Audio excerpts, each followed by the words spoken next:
Hi, welcome to the Outcomes-Based Learning Training Support Package video. You're watching this video because you fall into one of two categories. One, you are an instructor preparing to attend a workshop on OBL in the classroom. Two, you would like to be a part of the sea change for transforming the education continuum from an industrial age model to an information age model. If you have any questions come up throughout the video, write them down and bring them into the workshop and ask the facilitator. If you won't be attending the workshop, there will be a point of contact provided at the end of the video who you can send your questions to. By the end of this video, you should have a good understanding of why the Marine Corps supports an OBL approach to training and education, what OBL is, and what comes next. Okay, let's get started by discussing why the Marine Corps supports an OBL approach to training and education. The Marine Corps supports an OBL approach to training and education for three main reasons, each of which we will dive into with more detail later. The first reason is the CMC planning guidance from 2019. The second reason is the MCD P7, and the third reason is Major General Mullen's July 2018 guidance for TCOM, all of which highlight the Marine Corps' need to hone an intellectual edge over our adversaries.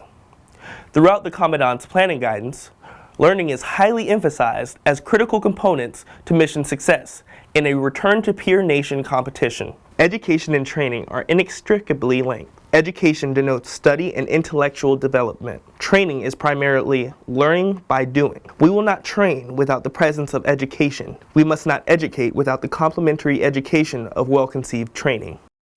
Outcomes-based learning achieves this by combining the critical thinking skills necessary throughout the process of intellectual development, as well as the deep level of engagement needed, what Marines learn by doing. What we need is an information age approach that's focused on active, student-centered learning using a problem-posing methodology where our students/trainees are challenged with problems that they tackle as groups in order to learn by doing and also from each other. We have to enable them to think critically, recognize when change is needed, and inculcate a bias for action without waiting to be told what to do. OBL seeks to achieve this by engaging students and trainees with problems that they solve in groups and subgroups. All courses that use OBL are conducted through answering tasks in the same context of a problem.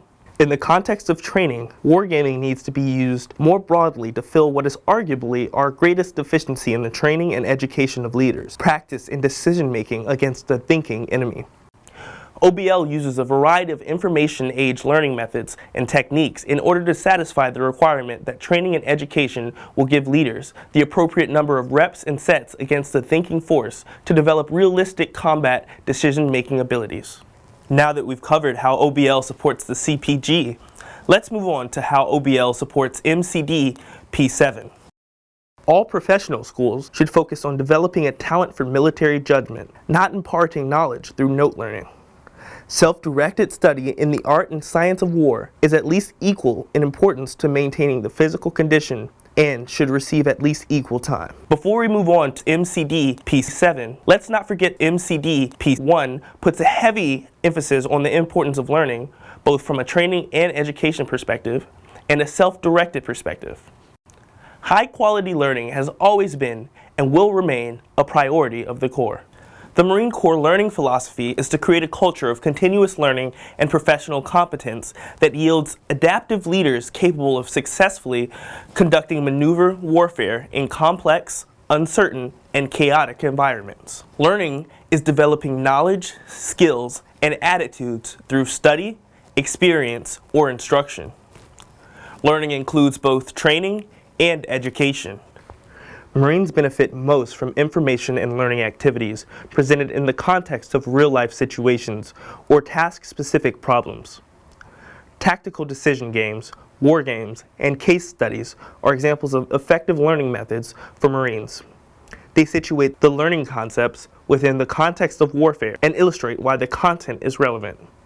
Marines make sense of the information and build mental connections between their personal and vicarious experiences. OBL combines a variety of information age learning methods through interspacing to develop adaptability in learners. By using real-life examples as the basis of the learning methods, Marines immediately see the relevance of the subject matter. There is not a single correct design for creating the ideal learning environment because each learning objective, Marine, team, and condition will differ. Therefore, Marines modify the learning environment to most effectively meet the learner's needs and reflect the conditions that they expect to encounter. The interaction of instructors, learning materials, learners, and the learning delivery methods all create an effective and dynamic learning environment. OBL empowers the instructor to use the learning methods and tools they determine to be best for the course they are facilitating, which is in direct support of the learning philosophy of the Marine Corps. Instructors are held accountable for their learning outcomes, and in turn are responsible for what methods they use to achieve the learning outcome. MCD P7 also states that, above all else, the learning environment is intended to aid the leader, instructor, mentor, or facilitator in creating conditions that are favorable to the desired learning outcomes for the learner. In OBL, the courses and classes stated what desired outcome becomes the top-level metric of success for students. Now that we've explained how OBL supports both the CPG and the MCDP, let's discuss how OBL supports Major General Mullen, CG TCOM Commander's guidance detailing his position on training and education. Major General Mullen, in his July 2018 guidance to TCOM, stated, "Our measure of success has to change. Instead of evaluating and grading the process that makes up most of what we do throughout this command on a day-to-day basis, we need to focus on our product. Well-trained and educated Marines, well-trained and ready units, and feedback from the customers, the operating forces, about all that we are providing." OBL, as a learning framework, insurance courses are built with the end in mind, such that the product, or the Marine, is at the forefront of the instructor's thoughts during the course development.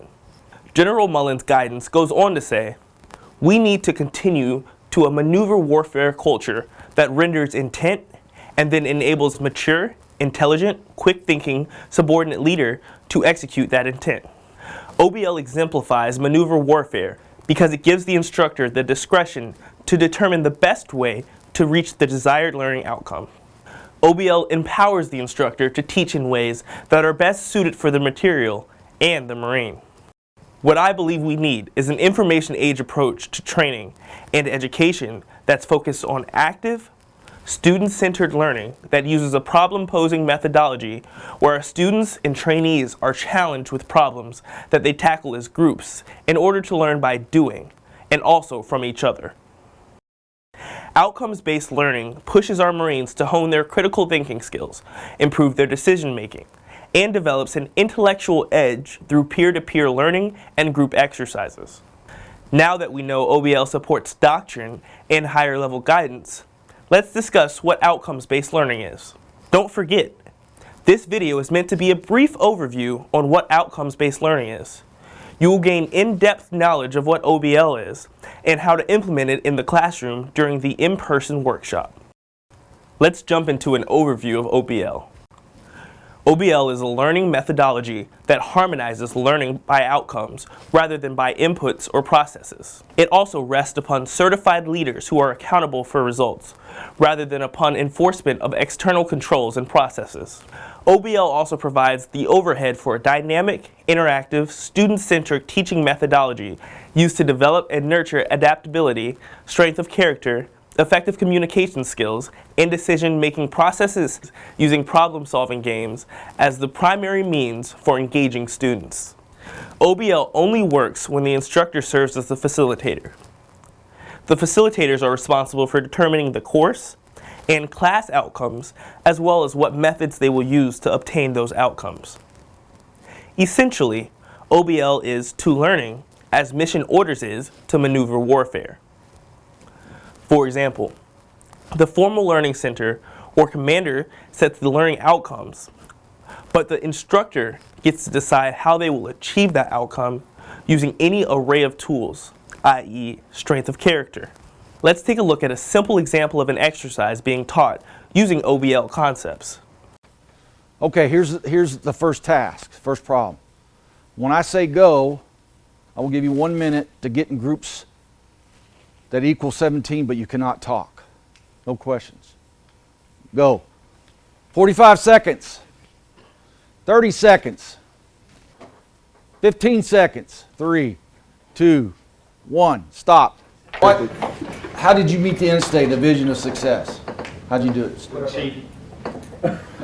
He raised a 5, I raised a 5, he raised a 4, so the Gunners held up I great. counted and said 3. 17. So that was what was on your papers originally?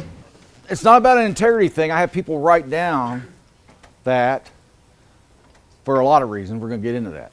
So, why do you think I started with that exercise? It's really easy to say meet the end state without any guidance on how to get there. There kind of has to be some guidance of operations, the methods to achieve the ends that are like-minded so that others understand how to relate to each other and support each other. Okay. There's some other things that occur. What else? To recognize cognitive similarities, even though we all have different levels of experience, by the way that we interact without verbal communication provides indicators to who thinks on a similar plane or who thinks with similar objectives in mind. Okay. I don't know how I would word that, but that was pretty good. As you watched the example of OBL in practice, you might have picked up on how the facilitator used the constraints of his outcome and the unique answers of his participants to develop a student-centered exercise that fosters creative thinking. You'll notice in the video that no matter what response the participants gave the facilitator, he was able to lead and guide the discussion toward the desired outcome. This was only made possible by the fact that he had a clear understanding of his outcome and had already determined the best way to reach that outcome was through facilitated discussion. If the participants attempted to argue with him, he could mitigate that by using a different instructional method in the future. You'll also notice that the exercise was followed on by guided reflection in group discussion. Reflection is a critical aspect of learning, and it will serve all facilitators well to incorporate reflection throughout their OBL course design. Remember, OBL is a methodology for structuring courses and classes that empowers the instructor to help students reach specific learning competencies or outcomes by whichever way the instructor has determined most appropriate. Now that we have a good understanding of what OBL is, let's take a look at the overarching principles that guide outcomes-based learning. The 5 principles of outcomes-based learning are: 1. Learning to grow problem solving. 2. Learning to increase intangibles. 3. Learning to increase understanding and awareness. 4. Learning to increase deliberate thought. And 5. Learning to improve combat performance.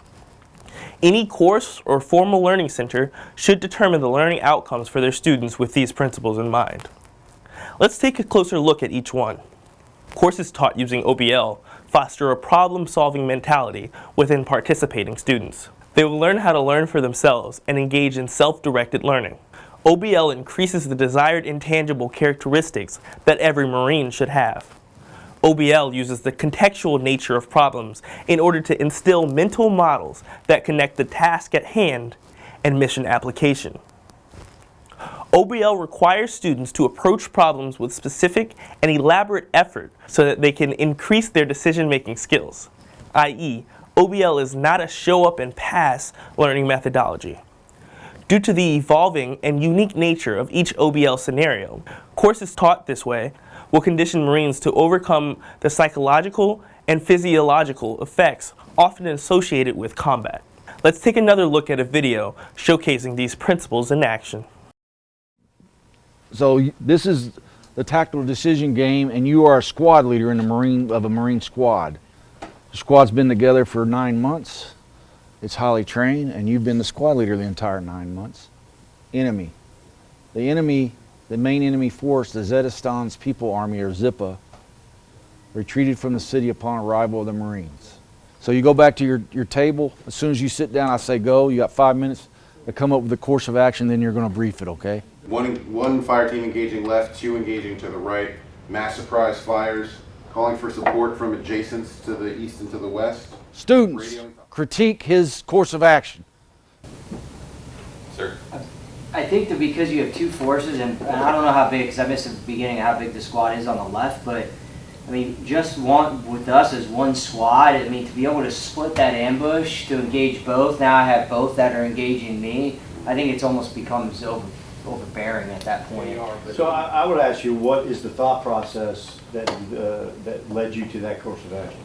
Yes, sir. So my concern is that if I try to peel off, I'm going to get spotted. They're already close on us. It's not quite dark yet, right? And so, like the general said, I'm in an engagement whether I like it or not, so I have to. Well, let's stop there too.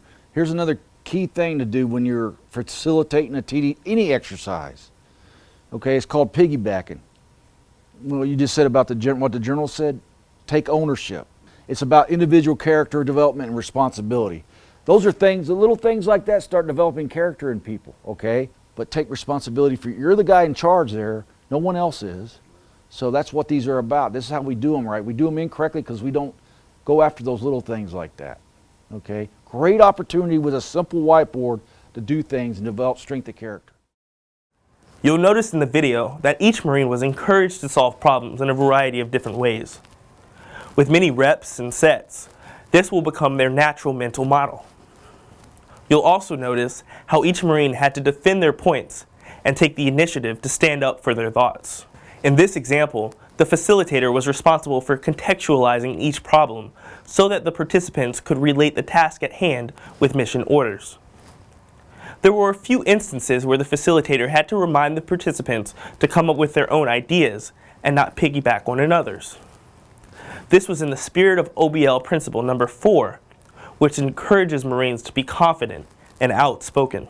Similarly, by repeating different exercises using the same discussion and reflection methodology, Marines were able to accomplish. A course that uses OBL will take less time, but accomplish more, be better received by Marines, use the problem solving as the basis of learning, reach far more than minimum standards, focus on developing intangible characteristics, and will transform students into leaders and instructors into facilitators.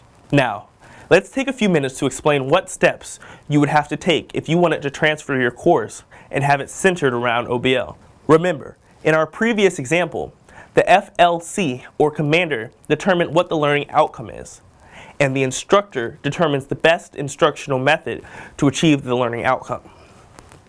This is structured in such a way that we keep the spirit of the commander's intent present throughout the development of the course. Let's take a deeper look at each one of these points. When the formal learning center, or commander, sets the learning outcome, it should be written like a good and concise commander's intent. They should explain in clear and concise terms what their vision of success is. If written correctly, each sentence of an outcome written in the spirit of commander's intent could be used as an MOE. Read the following example of a well-written outcome for an FLC.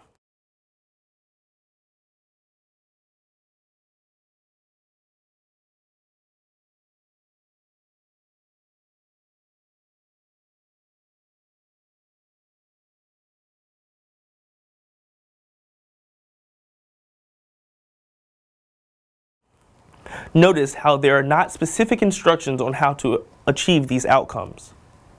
The FLC simply wants cadets to be proficient as individuals, proficient as a team, solve tactical problems using principles of doctrine and warfighting, understand rules and rank structure, and demonstrate effective intangible skills like character, integrity, and toughness. It's important to know how each sentence could be used as measures of effectiveness.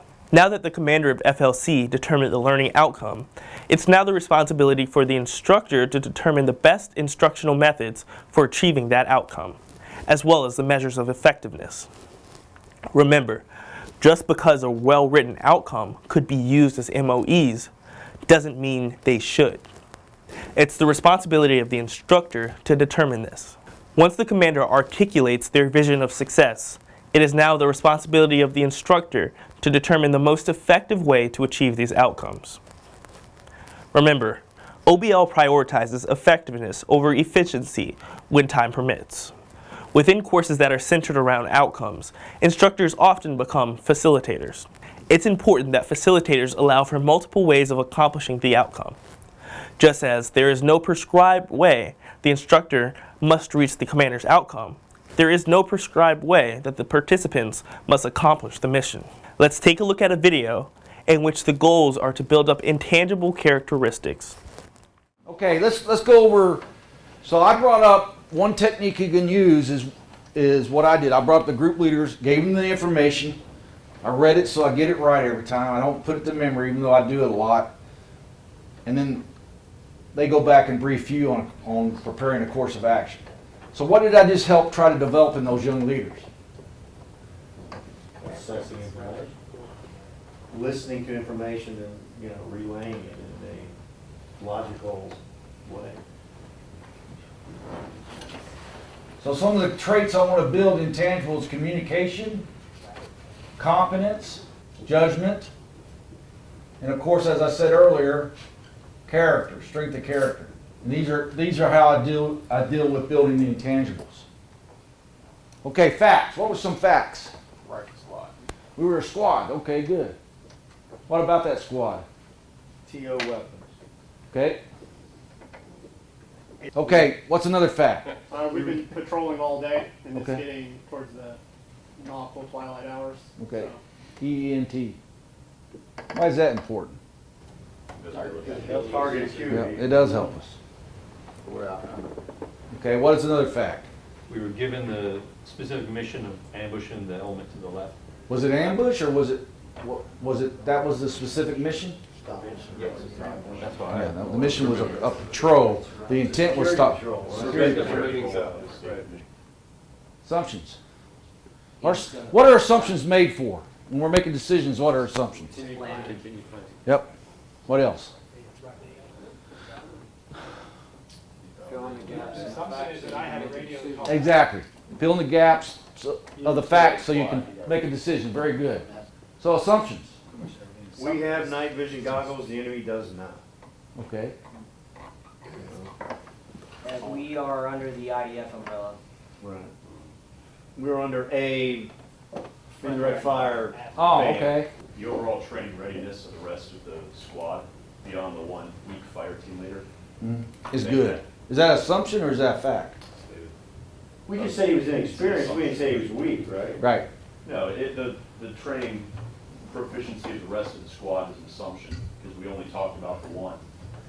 So we're assuming that the rest is adequately capable. I'm in charge of them, Nate, I'm being good. Yeah. We said that over here. Squad. I did put out the squad was strong, been together 9 months, trained well. Any other assumption? We made an assumption, though they weren't the same assumption of what the enemy would do once we gain contact. Okay. Enemy course of action. Good. Anything else? As you saw in the example, there were many different outcomes to the problem that the facilitator proposed. Not a single Marine had the same answer. Yet, the facilitator never told any of the Marines that they were incorrect, because each one of them still met the intent or the desired outcome. Despite not every Marine coming up with the exact same solution, it was clear that they had a good understanding of mission tactics and commander's intent. You should have also noticed that each Marine was required to stand up and defend their perspective and solution to the problem. This builds up those intangibles that the Marine Corps values in its Marines, like character, bias for action, instant willingness and obedience to order, and many more, depending on the problem at hand. In conclusion, OBL is a methodology that commanders, schoolhouses, instructors, and leaders should use when structuring curriculum. The course should have a clear and predetermined outcome, and the facilitator can use any instructional method they want to achieve that learning outcome. There should never be a single path to achieve an outcome. If you do these few things, coupled with the principles we discuss, all students will be thriving. Now, you should know why the Marine Corps supports OBL as a methodology. You should have a good understanding of what OBL is and its principles and what comes next. If you're attending the workshop in the near future, you should get ready to prepare and participate in an OBL classroom. If you're not participating in the workshop, discuss this video with your friends, your colleagues, your wife, husband, children, and leadership. See how you can incorporate outcomes into your everyday life. We hope you enjoy this video on outcomes-based learning and hope you have a good understanding of this concept. If you have any questions or ideas relating to OBL, contact tecom.g5@usmc.mil. We want to hear from you about how we can improve learning for our Corps.